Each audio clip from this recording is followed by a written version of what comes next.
Hi, everyone. Good morning, good afternoon, good evening, depending on where you are in the world. Please tell us where in the world you are in the comments. Would love to know where you're at and what's happening in your world. My name is Catherine Mattice. I am the founder and CEO of Civility Partners, and we focus on building positive work environments. Now, I also have a very special interest in the topic of bullying. And so today I have Kalyani Pardeshi with me, and she's written a award-winning book. I'm talking 3 awards. The book is called Unbullied-14 Techniques to Silence the Critics Externally and Internally. And one of her awards is an international one, the Book Excellence Finalist Award. So we are so happy to have you. Thanks for joining me today. Thank you for having me, Catherine. I appreciate it. Yeah. So tell me, you're a graduate of quantum human design. Talk to me about that first. What is that? So quantum human design, this is how I see it. I'm not going to get into the definition because it's very complicated. How I see it is that we all have a unique blueprint on how we function optimally in this world. And so, for example, I am vulnerable to people pleasing, which I did for many years in my life to prove my worth and value. I didn't know that until I saw it in my design and I became aware of it. It's like, okay, wait a minute. Now I'm aware of this. So I did an entire quantum alignment show on the hidden effects of bullying on the undefined human design centers. So it's things like holding on to relationships way longer than you should because you're so scared to let go, right? The familiarity of it. It's like trying to find answers to questions that are not even the right ones to ask. Yeah. Okay. So it teaches you how to function, how you are designed to function in this world so that you can have the optimal experience. Okay. That makes sense. I like that. And by the way, we've got people from Canada, New York, Las Vegas, the UK. Hi, everyone. Thanks for joining us. And do, by all means, as we're chatting, put questions in there and I'll make sure I ask Kalyani so she can answer them for you. So talk to me about anti-bullying techniques that are currently taught in schools. Are they good, bad? What's the messaging there? So have you ever gone and shopped online and it says one size fits all? Right. Yes. How does that make you feel? Well, I'm kind of petite, so it's going to make me feel like it's not going to fit. Exactly. And that's what we're doing. We're treating children like machines. Okay. We're using logic to try to stop bullying, and it's a one size fits all.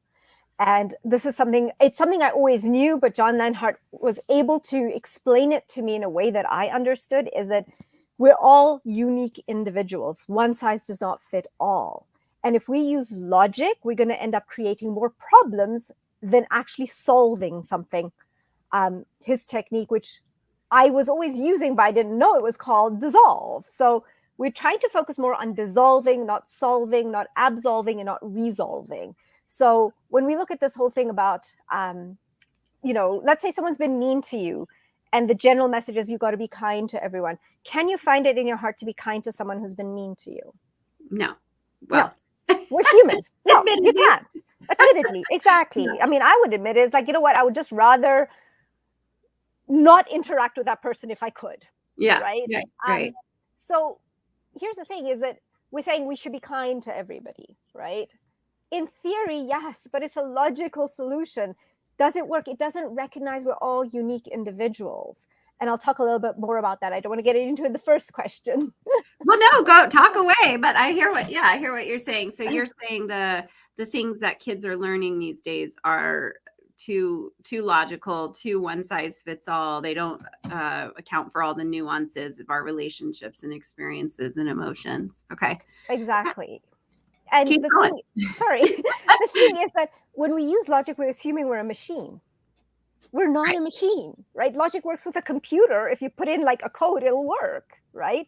But not with human beings. And this is what really helped me talking about changing this messaging. And like I say, I'm working with John Lenhart, and it is about recognizing the uniqueness of each individual. And what that is your intangible drivers.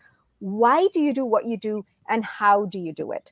So I'll give you an example. I'm a compassion server.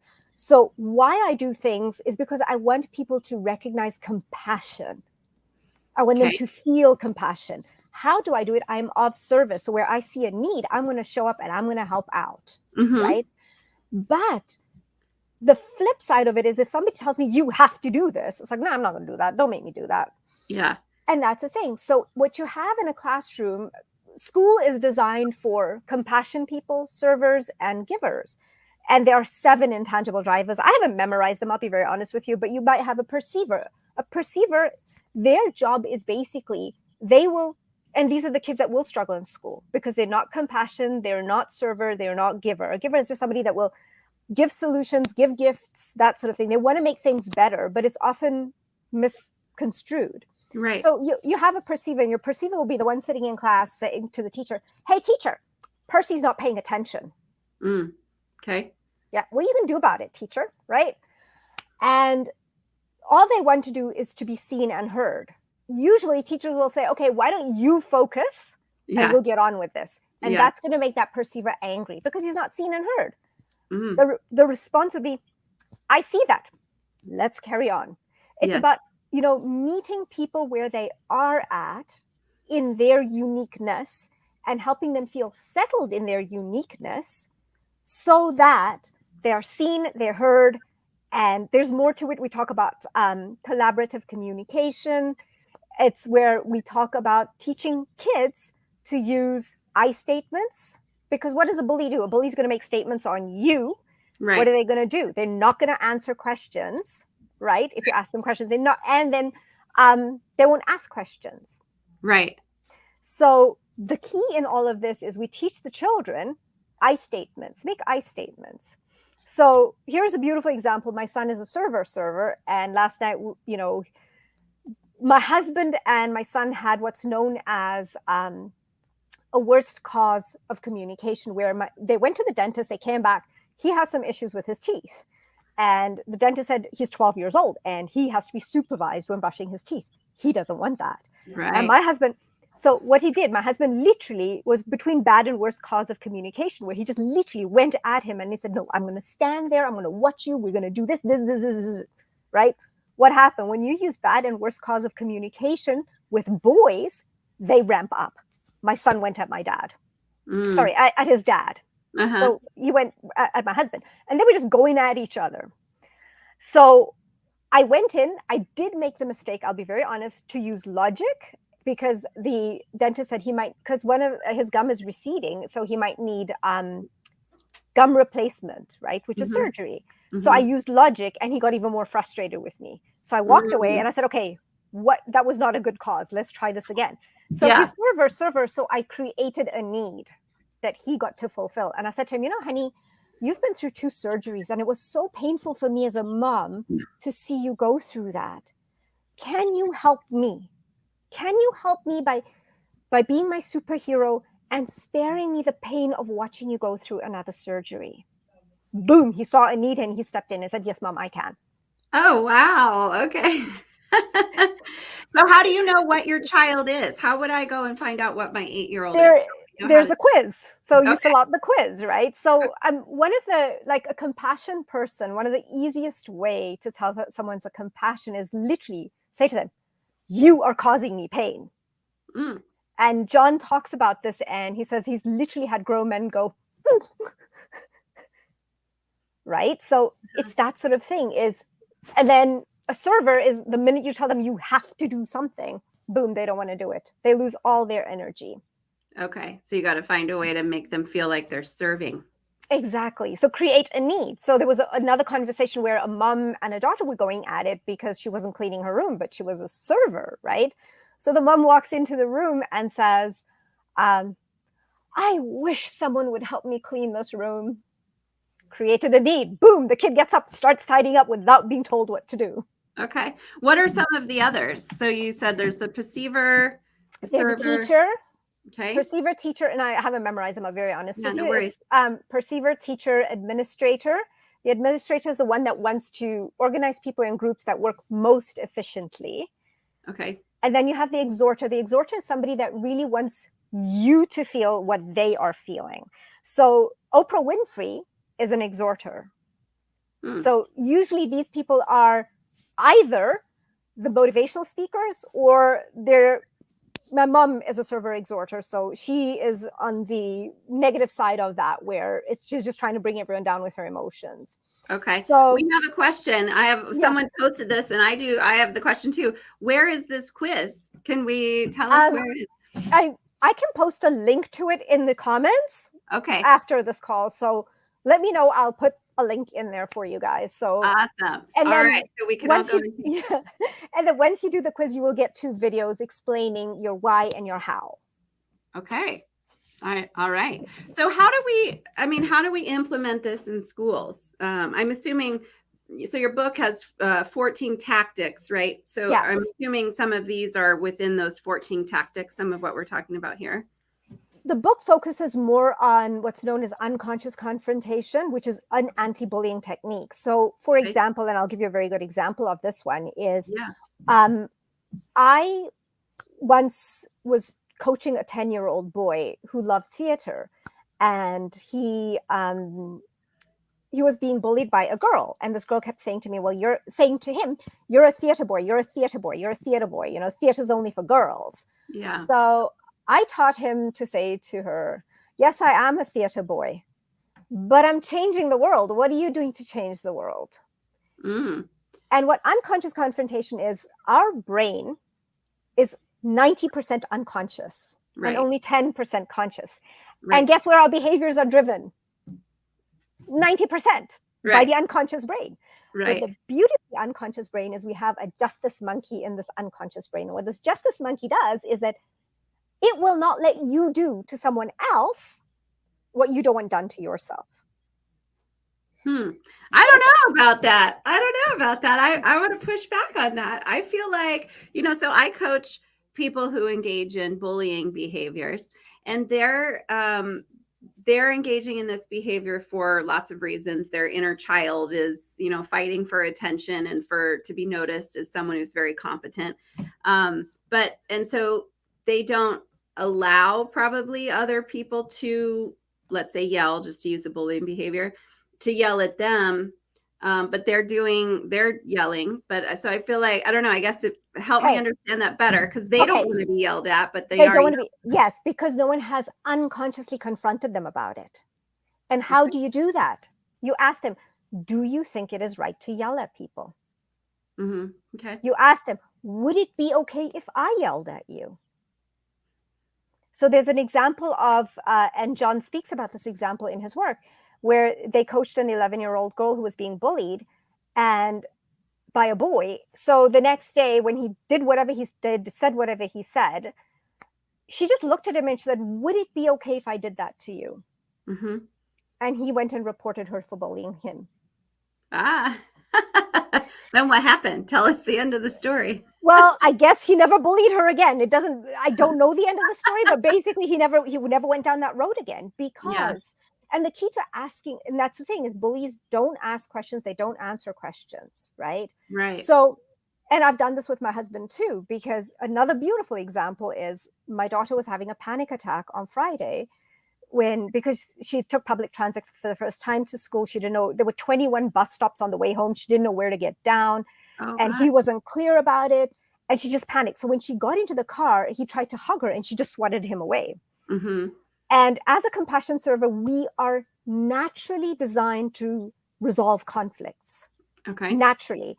So when they got home, she slammed the door. She's 15.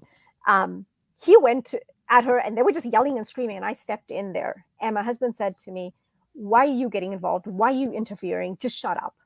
Right? I said to him, you didn't like it when she swatted your hand away when you tried to hug her.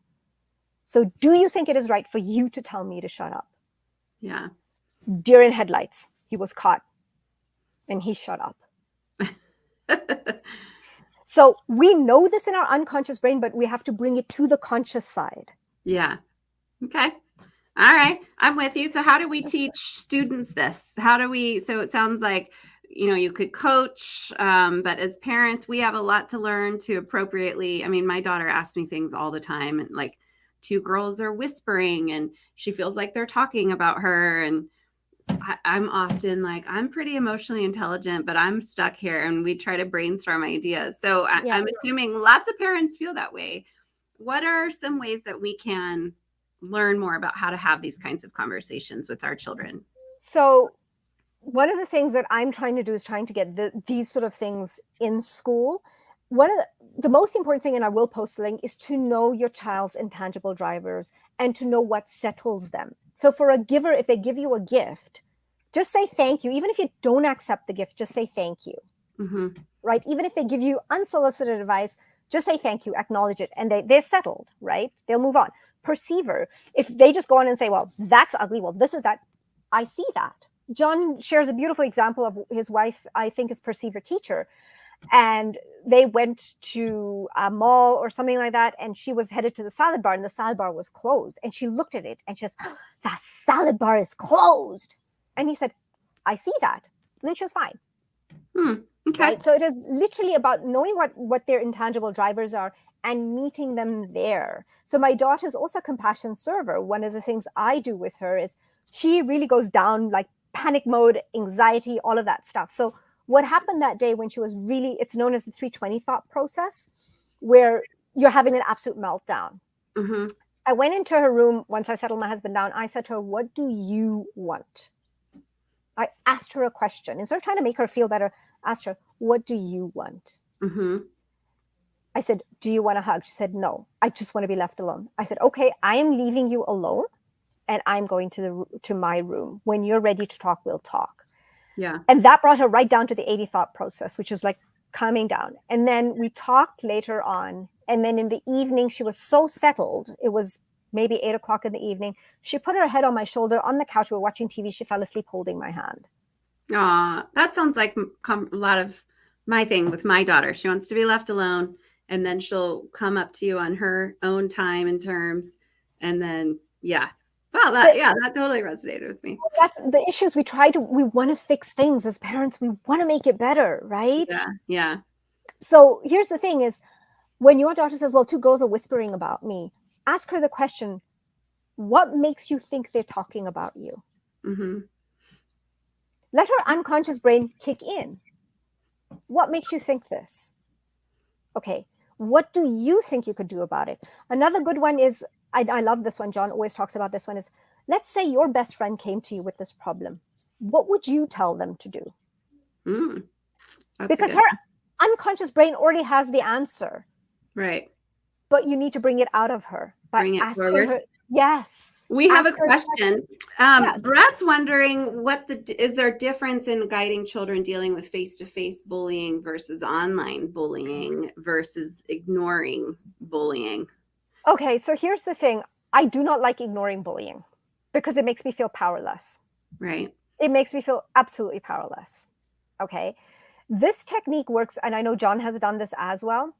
No, I think he's saying bullying, the behavior is ignoring as opposed to ignore the bully. So he's asking there's 3 types of bullying in this question: face-to-face bullying, online bullying versus your child's being ignored by a group or ignored by a group. Yeah. Okay. So how do you is there differences in those 3 categories in terms of how you counsel or coach, or do the techniques stand no matter what? So when it comes to online and face-to-face bullying, you can definitely use unconscious confrontation. It's always worked for me. Like without fail, I've been able to just shut it down right then and there. Okay. When it comes to being ignored, and that's one of the hardest things, right? Because we don't want to be isolated, right? Mm-hmm. Mm-hmm. Again, ask your child, why is it important that this person pay attention to you? Mm-hmm. Okay. We tend to want to jump in with our solutions, and I promise you that child's just going to shut down. And this is part of active listening, is let them tell the story and ask questions. Right. Listen to the answers and ask more questions. I did that with my daughter the other day until she finally knew the answer, and she got frustrated because she knew the answer. She says, I don't know, stop asking me all these questions, but she knew the answer. Yeah. I mean, it's just standard coaching, right? Don't we, Exactly. I know we do tend to try to, I guess I find myself asking when my daughter says things like these 2 girls are whispering and I think it's about me. I do try to understand more. Do they always do that? How long has it been going on? But I don't know if those are useful questions or not. I don't know. Being a parent is hard. It's one of the hardest things. It's like my first question is, what makes you think they're talking about you? All right. I will ask her that next time. I'm curious to know her answer. I'll let you know. It's these 3 girls, my daughter and these 2 other girls, and it seems to rotate. Sometimes she's saying one of them is being mean to her and one of them, the other one, and then sometimes it's them being mean to her. And I feel like it's like this rotation between the 3 of them, that one of them is always on the outs. And exactly. And when someone's being mean, teach your daughter to say to this girl, would it be okay if I did this to you? Would it be okay if I said this to you? They will rationalize. They will say, well, no, it's a yes or no question. Mm-hmm. Come back to the question. It's yes or no. There's no rationalizing. The minute you're rationalizing, you're guilty. Right. I talk about that in the workplace bullying space. Like, when you tell a workplace bully you're engaging this behavior, they always justify it. They needed to do that, or they deny it. That's not what happened. Exactly. So for sure. Well, this is definitely very fascinating. So you're working on getting this type of conversation and coaching into schools. How is that going? And you're in Canada, so have you been able to make some headway? No, I haven't. And that has been the big source of frustration, because people like the message of let's be kind to one another. But if it's not working, why would you want to do that? Yeah. So my plan is Calgary, where I'm based, has a teachers convention that's coming up in February. I'm going to submit this as a speaker proposal. Cool. And fingers crossed that they accept me as a speaker, and then I can speak to the teachers about this, and then they can decide if they want it in school or not. Yeah, I love that. Well, make sure you post the quiz in the comments after we get off here, so that, because I know I'm going to go straight over there and take it. And, if anybody has any additional questions, by all means, reach out to Kalyani. She's obviously here on this page. You can find her on LinkedIn, and tell us your website. It's kalyanispeaks.com. All right. Oh, Kalyani. I was saying Kaylani. I know someone named Kalyani. Kalyani. I'm sorry. Saying your name wrong. Understandable. All right. I think 2 of the letters are switched. Other than that, it's the same. Well, thank you again for being here with me. This is really fascinating stuff. So I'm looking forward to digging into this quiz, and I know everyone else is. And thanks all for listening, and reach out to Kalyani if you have any more questions. Thank you so much. Thank you very much. Thank you.